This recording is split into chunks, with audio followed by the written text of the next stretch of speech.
Welcome to episode 19 of traders selling their ass on Instagram as if it's OnlyFans. So last episode you saw me talk about Brett Simba, the CEO of TRADEIFY, and how he used to scam back in his days before he decided to rebrand everything and create TRADEIFY.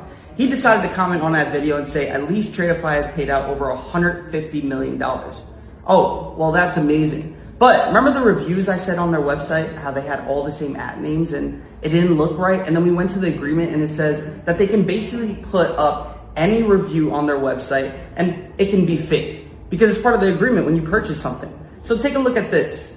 When you come to TRADEIFY, they removed all their reviews.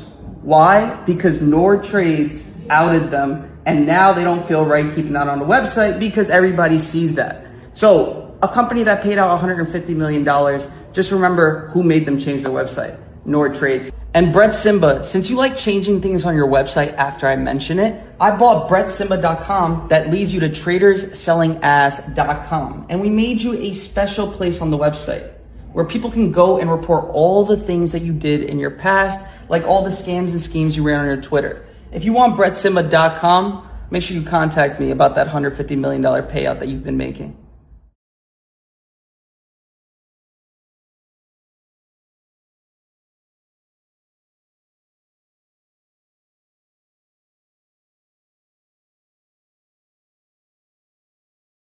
So guys, I'm going home now with FBK's new car.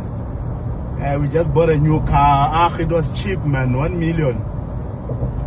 We bought this wild track. Show them this wild track right here. We bought it.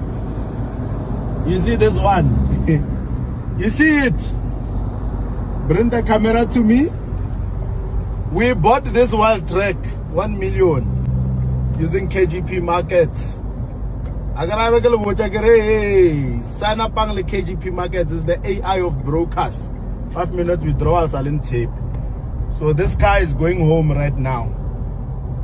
And I know you think I'm lying, ne? Okay, sharp, stop the video. They think I'm lying.